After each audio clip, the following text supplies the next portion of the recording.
At 7:30. Get your tickets now at augustasymphony.com/gala.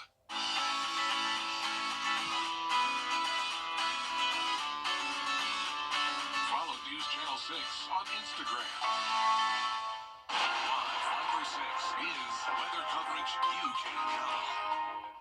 The Live 5/6 Skyview Network, sponsored by Terry Lambert Hyundai. I'm tracking the coldest air this season, plus an increasing chance of some snow for next week. I'll have all the details coming up. Right now on News Channel 6 at 4, from the arts to wellness, local nonprofits get the funding they need.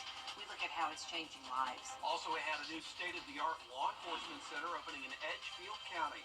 How it is transforming community safety. And safer schools are a top priority for Georgia lawmakers, from panic buttons to mental health services. We'll tell you what's being proposed as your news starts now. Live from Television Park, this is WJBF News Channel 6 at 4.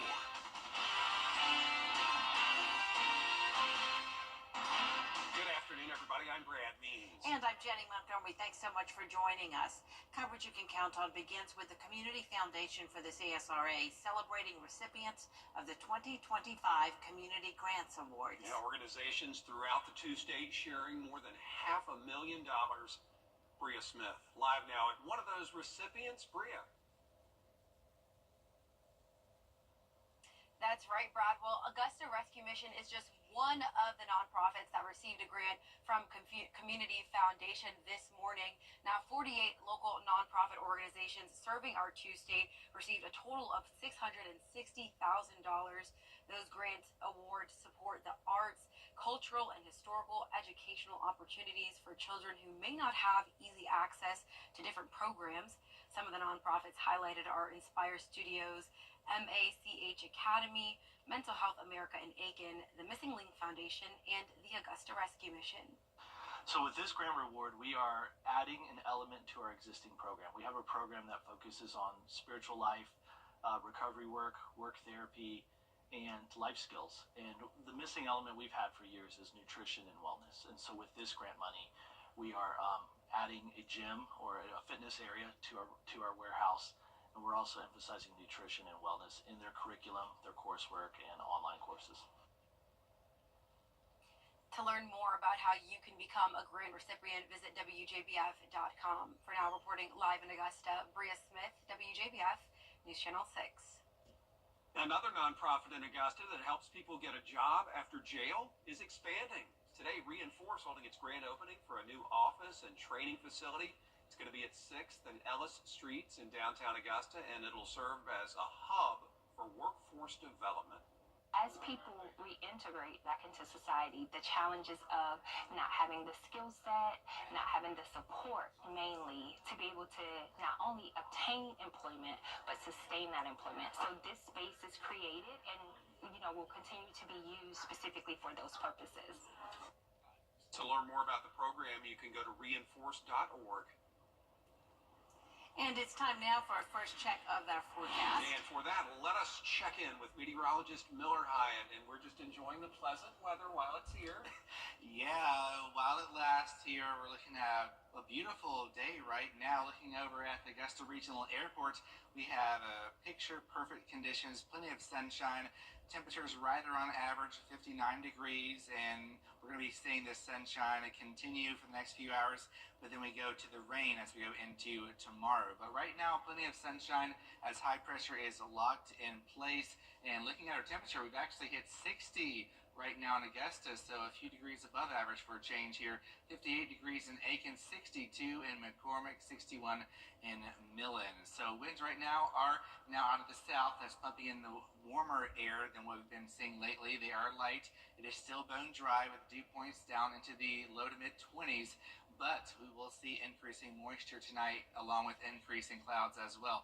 So it won't be as cold tonight as those clouds will act as a blanket, trapping in the heat absorbed by the sun near the surface. So we're only looking at a low around 40 degrees in many spots. So tomorrow is going to be very cloudy and potentially very wet as well. We have a powerful cold front approaching, bringing us a likely chance of rain, especially in the morning, and then going in the afternoon, maybe a few breaks between the rain and then going into tomorrow night, we have another round of some rain. But then after that is the real big cold as we go towards next week. We're talking about dangerous wind chills possible with wind chills in the teens, highs only in the 30s, and then that sets the stage for a possible winter setup here with the increasing chance of some snow. And I'll have all those details and more coming up in your Viper 6 forecast.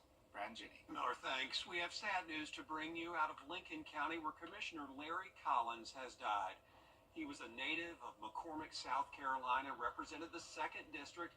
He was first elected way back in 1997, got reelected in 2014, 18, and 22. A husband and father of 9, has 20 grandchildren, and we'll let you know about his funeral arrangements when they come out. An important update for you about the annual Martin Luther King Jr. Day Parade. It was originally scheduled for this weekend, but has been postponed. The parade will now take place Saturday, February 1st at Dyes Park in Augusta. It'll go through historic Augusta landmarks, concluding at Old Johnson Motors. Organizers invite everyone to come out and honor Dr. King's legacy. 3 local colleges are honoring the legacy of Dr. Martin Luther King Jr. Graham Lee joining us now with more on the Tri-College celebration. Graham? Well, Brad, Augusta University, Augusta Tech, and Payne College all gathered Friday afternoon at the Maxwell Theater at AAU Somerville campus. Now, along with those schools, students and faculty from Murphy Middle School, Hornsby Middle School, and Richmond Hill K-8 also got a special invitation to join.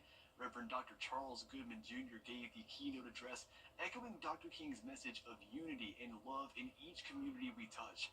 It's also the first MLK celebration for new Payne College president Dr. Lester McCorn, who says Dr. King has always been one of his biggest inspirations.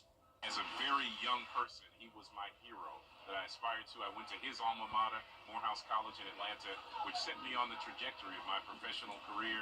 And to be able to inspire the next generation of Martin Luther Kings and Coretta Scott Kings and others is pretty special. So glad to be here today. So MLK Day is this Monday, January 20th. The city of Augusta, as you mentioned, Jenny, has also announced it is moving the MLK parade due to the threat of rain tomorrow. It's now scheduled for Saturday, February 1st at 1 p.m. Back to you. Governor Brian Kemp wants to give public schools in Georgia a one-time $50 million grant to improve school safety. The funds would give each of the state's more than 2,000 schools another $21,000 to spend on safety. Another priority is to add 16 more school psychologists statewide and to fund crisis counseling. The lieutenant governor wants a law that would mandate teachers and school employees to wear panic buttons and have automated school zone speeding cameras for extra safety. I think school safety is going to be a major issue also. I think that we'll have some legislation relating to that, hopefully a pragmatic standpoint that we can do to help secure the schools. Last year in the budget, we secured and put in place that there would be a school safety officer, post-certified, as in peace officer safety trained, in every school, not just school system, but we paid for that in an ongoing fashion last year. Georgia's state school superintendent wants lawmakers to fund mental health services for students and is pushing for a crisis alert system and police officers in every school.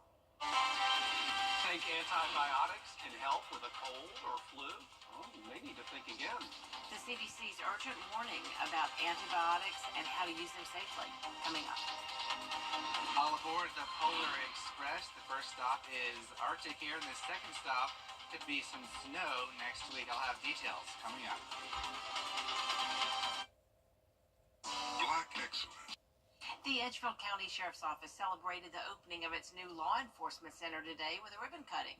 It's not just for the Sheriff's Office, though. It also houses Magistrate Court and Animal Control. Kim Vickers reports. The current Edgefield County Sheriff's Office building is nearly 50 years old and not in good shape. The Magistrate Court didn't have a courtroom, and there was no animal control building.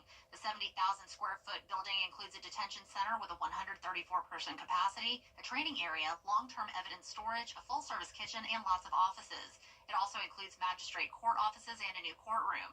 And the Animal Control Center on site is the first ever in the county. Sheriff Jody Rowland says the new facility will impact how they serve the community. The Sheriff's Office staff has not been in the same building since 2004. Over 20 years. we've struggled with that. That hurts communication. It hurts the teamwork of different teams. Here, all of our Uniform Patrol Division is together. All of our criminal investigation is together.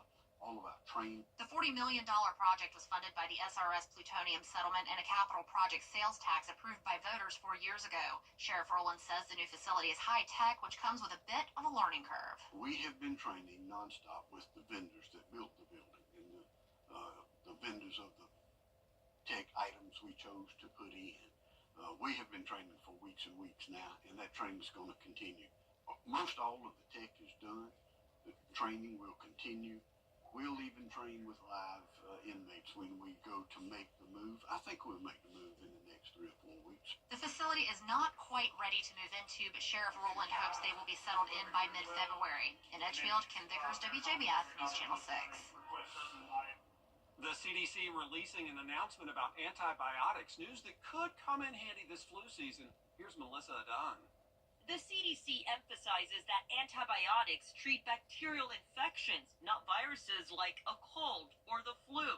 Using them improperly can lead to unwanted side effects and fuel dangerous antibiotic resistance, which means the drugs won't help in situations where you need them to the most. Only take antibiotics as prescribed. Don't share or save them for later use.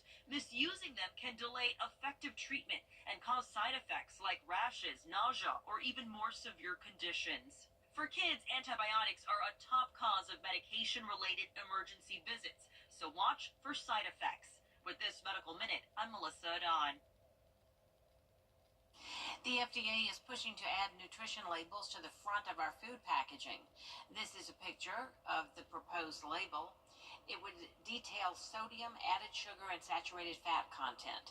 It would say whether the food contains low, medium, or high levels of the nutrients. The labels on the back would stay the same, giving a complete breakdown of what's in the product. Winter weather, sunny skies, maybe something in between. What can we expect this weekend? Our full forecast is coming up after the break. Stay with us. Weather headlines on WJBF News Channel 6. Brought to you by Hickson Roofing. If your roof needs fixing, call Mr. Hickson. News Nation broke the... Now, your most accurate forecast with WJBF Live 5 for 6.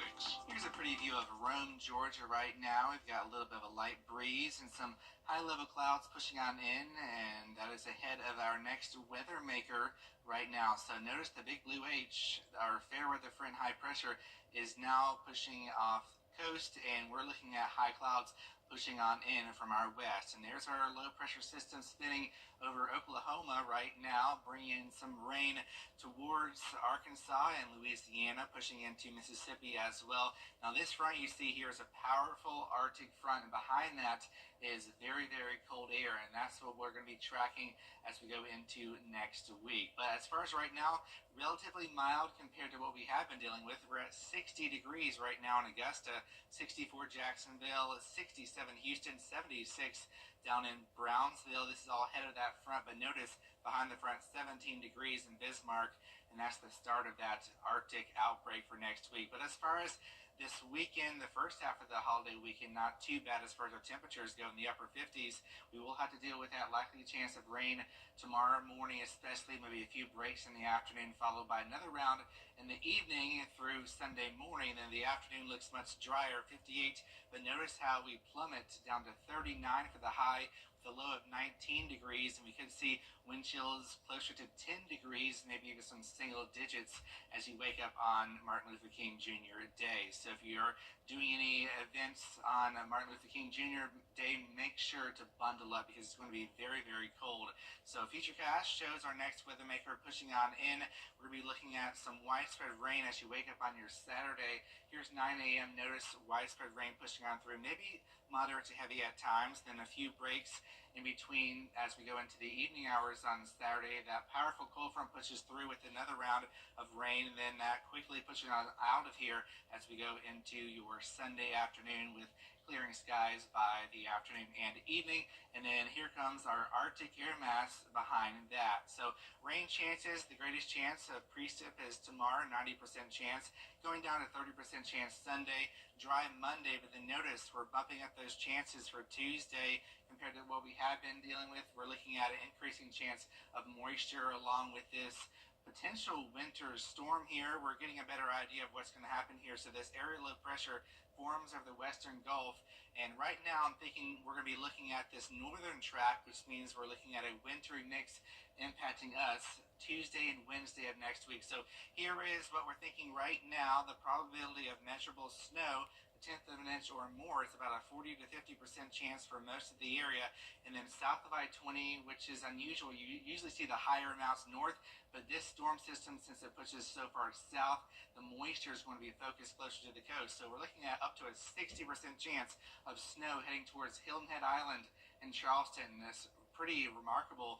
It's not very often that you see that snow down south. So winter weather forecasting, we're about 5 days away. It's becoming more likely that we're going to be seeing an impactful winter storm, especially south of I-20. We're not going to be really focusing on the snow totals until we get towards the early part of next week. So temperature wise, like we've been mentioning, 58 Sunday, 39 Monday, 37 Tuesday, 38 Wednesday. So it's really going to be very, very cold, and overnight lows even colder. We're looking at lows in the teens, so it's going to be a big shock to the system, that's for sure. So your 10-day forecast shows that wintry weather next week, and then we do finally have a warm-up next weekend with highs back into the 50s. So it's a wild ride of weather. We're all over the place. Thank you, A little Miller. bit of everything. Yeah. Thanks, Mills. Coming up, a celestial spectacle you won't want to miss. 5 heavenly bodies aligning in this rare planetary parade. Details next. Get the best insurance rate for your home or auto at Caps Insurance Agency. Come by or call us. Get covered with Caps today. Your tickets at aikenarts.com. Get clear, accurate stories that don't waste your time at WJBF.com. Look up! A celestial phenomenon is underway as 6 planets align in the night sky. It's a sight visible even to amateur stargazers. Venus and Saturn will glow brightly in the southwestern sky, with Jupiter and Mars visible further east. The alignment is best viewed between 7 and 8:30 p.m., just after sunset. Astronomers say it's an easy-to-spot event for most observers. So what's awesome about trying to look for planets in the sky is that actually quite a few of them are visible to the naked eye. So you don't need any tools, no binoculars or telescopes. Experts say that while planetary alignments between 2 to 3 planets happen often, one like this is only every 20 years. That is really beautiful and visible into With the naked eye, yeah. Yeah, into next month. Into next month. So Cool. just look up. Don't miss it. Beautiful. There's more coverage you can count on at 4:30. Hope you'll stay with us for that, including TikTok. For TikTok, the federal Supreme Court upholding the ban on that app 2 days before it's supposed to go dark. What does the future hold? What will our young people do? Stay with us.